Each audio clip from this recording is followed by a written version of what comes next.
Good morning दोस्तों। मैं हूं सनी रंजन और मेरा आज का उद्देश्य है आप लोगों के लिए श्रीमद् भागवत गीता का हिंदी में अनुवाद। अगर आपने मेरे वीडियो चैनल को लाइक और सब्सक्राइब नहीं किया तो लाइक और सब्सक्राइब कर दें और बेल आइकन को दबाना ना भूलें।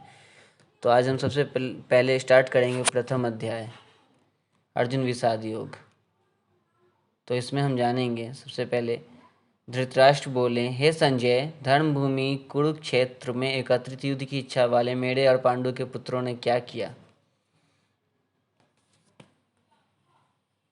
भावार्थ। संजय बोले, उस समय राजा दुर्योधन ने व्यूह रचना युक्त पांडवों की सेना को देखा और द्रोणाचार्य के पास जाकर यह वचन कहा, हे आचार्य, आपके बुद्धिमान शिष्य द्रुपद पुत्र धृष्टद्युम्न द्वारा व्यूहाकार खड़ी की हुई पांडुपुत्रों की इस बड़ी भारी सेना को देखिए।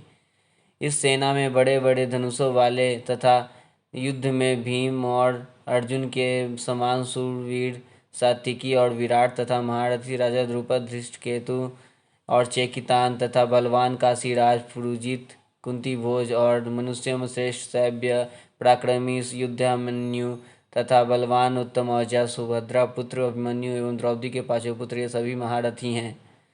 हे ब्राह्मण श्रेष्ठ, अपने पक्ष में भी जो प्रधान हैं उनको आप समझ लीजिए। आपकी जानकारी के लिए मेरी सेना के जो जो सेनापति हैं उनको बतलाता हूँ। आप द्रोणाचार्य और पितामह भीष्म तथा कर्ण और संग्राम विजय कृपाचार्य तथा वैसे ही अश्वत्थामा विकर्ण और सोमदत्त का पुत्र भूरिश्रवा और भी मेरे लिए जीवन की आशा त्याग देने वाले बहुत से शूरवीर अनेक प्रकार के शस्त्रों से सुसज्जित और सबके सब युद्ध में चतुर हैं। भीष्म पितामह द्वारा रक्षित हमारी वह सेना सब प्रकार से अजेय है और भीम द्वारा रक्षित इन लोगों की यह सेना जीतने में सुगम है। इसलिए सब मोर्चों पर अपनी अपनी जगह स्थित रहते हुए आप लोग सभी निसंदेह भीष्म पितामह की ही सब ओर से रक्षा करें। कौरवों में वृद्ध बड़े प्रतापी पितामह भीष्म ने उस दुर्योधन के हृदय में हर्ष उत्पन्न करते हुए उच्च स्वर में सिन की दहाड़ के समान गरजकर शंख बजाया। इसके पश्चात शंख और नगाड़े तथा ढोल मृदंग और नरसिंगे आदि बाजे एक साथ ही बज उठे। उनका वह शब्द बड़ा भयंकर हुआ। इसके अनंतर सफेद घोड़ों से युक्त उत्तम रथ में बैठे हुए श्री कृष्ण महाराज और अर्जुन ने भी अलौकिक शंख बजाए। श्री कृष्ण महाराज ने पांचजन्य नामक, अर्जुन ने देवदत्त नामक और भयानक कर्ण वाले भीमसेन ने पौंड्रक नामक शंख बजाया। कुंती पुत्र राजा युधिष्ठिर ने अनंत विजय नामक और नकुल तथा सहदेव ने सुघोष और मणि पुष्पक नामक शंख बजाए। श्रेष्ठ धनुष वाले काशीराज और महारथी शिखंडी तथा धृष्टद्युम्न तथा राजा विराट और अजय सात्विकी राजा द्रुपद और द्रौपदी के पांचों पुत्रों और बड़ी भुजा वाले सुभद्रा पुत्र मन्यु, इन सभी ने राजन सब ओर से अलग अलग शंख बजाए और उस भयानक शब्द ने आकाश और पृथ्वी को भी गुंजाते हुए धृतराष्ट्रों के अर्थात आपके पक्ष वालों के हृदय विदीर्ण कर दिए।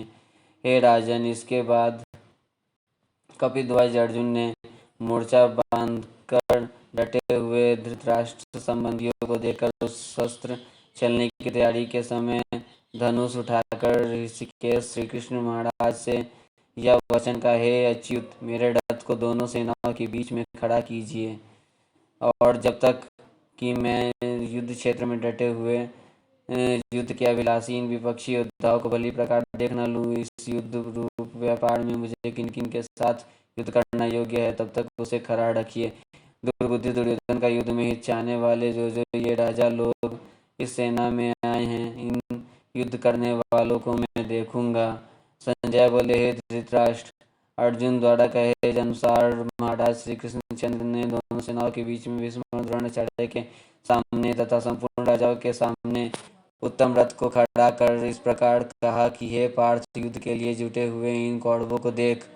इसके बाद प्रतापुत्र अर्जुन ने उन दोनों सेनाओं में स्थित ताऊ चाचों, दादा परदादाओं को, गुरुओं को, मामाओं को, भाइयों को, पुत्रों को और पौत्रों को तथा मित्रों को, ससुरों को और सूर्यदेव को भी देखा। उन उपस्थित संपूर्ण बंधुओं को देखकर कुंती पुत्र अर्जुन अत्यंत करुणा से युक्त होकर शोक करते हुए यह वचन बोले। अर्जुन बोले, हे कृष्ण, युद्ध क्षेत्र में डटे हुए युद्ध के अभिलाषी स्वजन समुदाय को देखकर मेरे अंग शिथिल हुए जा रहे हैं और मुख सूखा जा रहा है तथा मेरे शरीर में कंप एवं रोमांच हो रहा है। हाथ से गांडीव धनुष गिर रहा है और त्वचा भी बहुत जल रही है तथा मेरा मन भ्रमित सा हो रहा है, इसलिए मैं खड़ा हो रहने को भी समर्थ नहीं हूँ। हे केशव, मैं लक्षणों को भी विपरीत ही देख रहा हूँ तथा युद्ध में स्वजन समुदाय को मारकर कल्याण भी नहीं देखता। हे कृष्ण, मैं न तो विजय चाहता हूँ और न राज्य तथा सुखों को ही। हे गोविंद, हमें ऐसे राज्य से क्या प्रयोजन है अथवा ऐसे भोग से और जीवन से ही क्या लाभ है। हमें जिनके लिए राज्य भोग और सुख आदि अभीष्ट हैं वे ही ये सब धन और जीवन की आशा को त्याग कर युद्ध में खड़े हैं। गुरुजन, ताऊ चाचे, लड़के और उसी प्रकार दादे मामे ससुर पौत्र साले तथा और भी संबंधी लोग हैं। हे मधुसूदन, मुझे मारने पर भी अथवा तीनों लोगों के राज्य के लिए भी मैं इन सबको मारना नहीं चाहता, फिर पृथ्वी के लिए तो कहना ही क्या है। हे जनार्दन, धृतराष्ट्र के पुत्रों को मारकर हमें क्या प्रसन्नता होगी, अनाथताइयों को मारकर तो हमें पाप ही लगेगा। अतएव हे माधव, अपने ही बांधव धृतराष्ट्र के पुत्रों को मारने के लिए हम योग्य नहीं हैं, क्योंकि अपने ही कुटुंब को मारकर हम कैसे सुखी होंगे। यद्यपि लोभ से भ्रष्ट हुए ये लोग कुल के नाश से उत्पन्न दोष को और मित्रों के विरोध करने में पाप को नहीं देखते, तो भी हे जनार्दन, कुल के नाश से उत्पन्न दोष को जानने वाले हम लोगों को इस पाप से हटने के लिए क्यों नहीं विचार करना चाहिए। कुल के नाश से सनातन कुल धर्म नष्ट हो जाते हैं तथा धर्म का नाश हो जाने पर संपूर्ण कुल में पाप भी बहुत फैल जाता है। हे कृष्ण, पाप के अधिक बढ़ जाने से कुल की स्त्रियां अत्यंत दूषित हो जाती हैं और हे वार्ष्णेय, स्त्रियों के दूषित हो जाने पर वर्ण संकर उत्पन्न होते हैं। वर्ण संकर कुल घातियों को और कुल को नरक में ले जाने के लिए ही होता है। लुप्त हुई पिंड और जल की क्रिया वाले अर्थात श्राद्ध और तर्पण से वंचित इनके पितर लोग भी अधोगति को प्राप्त होते हैं। इस वर्ण संकर कारक दोषों से कुल घातियों के सनातन कुल धर्म और जाति धर्म नष्ट हो जाते हैं। हे जनार्दन, जिनका कुल धर्म नष्ट हो गया है ऐसे मनुष्य का अनिश्चित काल तक नरक में वास होता है, ऐसा हम सुनते आए हैं। हाँ, शोक हम लोग बुद्धिमान होकर भी महान पाप करने को तैयार हो गए हैं, जो राज्य और सुख के लोभ से स्वजनों को मारने के लिए उद्यत हो गए हैं।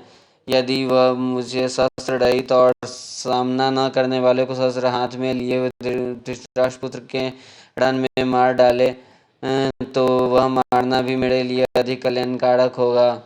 संजय बोले, रणभूमि में शोक से उद्विग्न मन वाले अर्जुन इस प्रकार कहकर बाण सहित धनुष को त्याग कर रथ के पिछले भाग में बैठ गए। ओम तत्सद इति श्रीमद्भागवत गीता उपनिषदस्तु ब्रह्म विद्यानाम योग शास्त्रे श्री कृष्ण अर्जुन संवादे अर्जुन विषाद योगो नाम प्रथमोध्याय। तो इसी के साथ प्रथम अध्याय समाप्त होता है। अब हम नेक्स्ट एपिसोड में द्वितीय अध्याय के बारे में जानेंगे। टोटल गीता में 18 अध्याय हैं।